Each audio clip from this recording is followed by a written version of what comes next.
What is an eddy worth? Weirdco already has an answer. Somewhere behind the scenes is a framework for assigning value.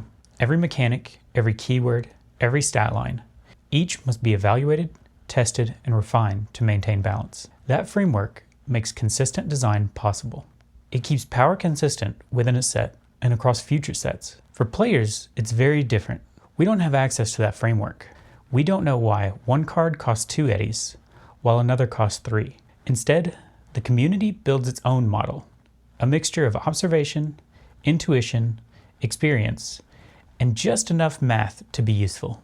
Over time, those ideas become rules of thumb passed from player to player. Why does any of this matter? Because every decision in a card game is an economic decision. Players are constantly comparing values, trying to get the greatest return from the resources they spend. Whether they're choosing a card to include in a deck or deciding what to play on a particular turn, the question is always the same. Is this worth it? Card design is complex, but there are systems that can help players reduce that complexity. Imagine every card begins with an invisible budget. We can call this the point budget, maybe 100 points. The designers get to spend that budget on the card. Power, effects, cost, all the way down to the color in some cases. But players don't get to see that process, or the points assigned to the cards. The point budget model is useful, but it's also complicated. Players rarely have the time or information needed to estimate the value of every keyword, restriction, or card effect. Instead, the community often relies on a much simpler shorthand, resource efficiency.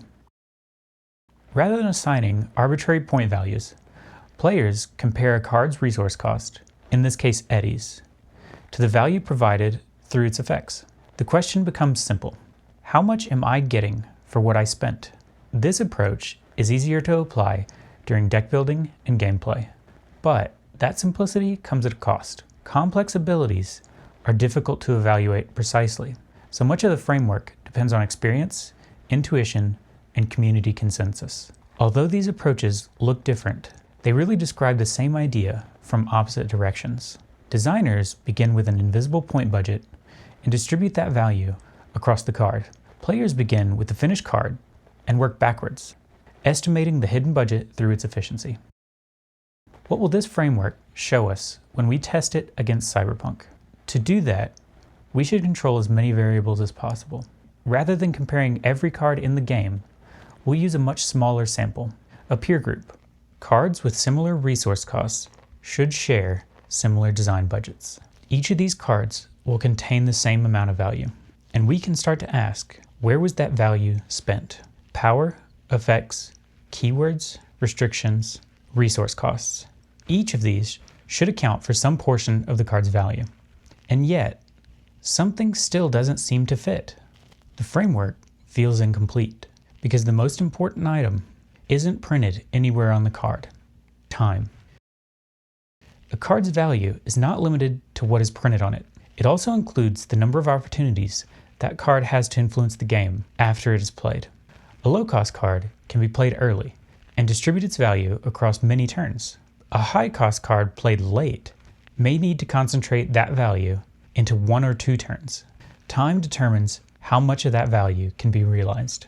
This is the hypothesis. As I compared the early cards, one pattern immediately stood out. Nearly every card, costing fewer than 3 eddies, struggles to interact directly with the game's objectives. These early turns aren't about winning. They're about investing. Players establish their economy through eddy placement, develop the board, flip early legends, create future opportunities. The goal isn't the end of the game, it's to prepare for it. From the perspective of our hypothesis, that makes sense. These cards have the greatest amount of time remaining to realize their value. Time is abundant. Because of that, they don't need overwhelming print power. Their value can be accumulated naturally over the course of the game. The middle of the game marks the economy's first major transition.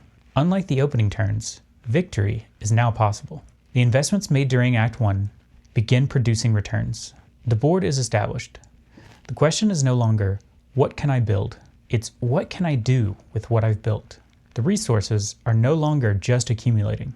They're being leveraged. Pressure creates favorable trades. Favorable trades creates material advantage. and material advantage creates opportunities to close the game. Something else is changing as well. Time is becoming more valuable. Cards that entered play during the opening turns continue to generate value each turn they remain relevant. Newly played cards don't have that luxury. Every turn that passes reduces the opportunity a new card has to influence the game. The final act is not defined by scarcity, quite the opposite. By this point, both players have established an economy. The board is developed, legends are available, resources have accumulated.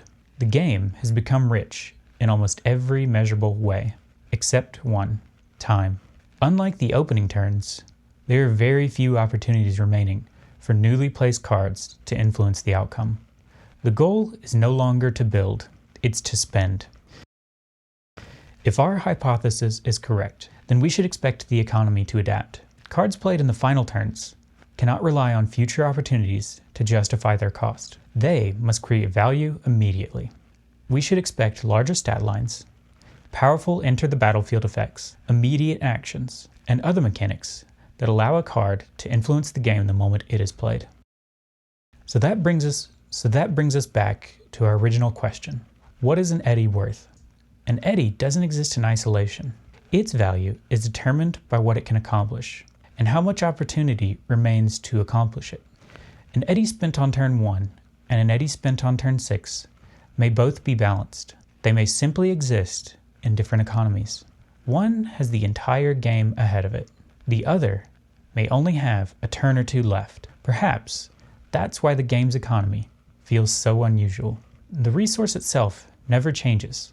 The opportunity to use it does.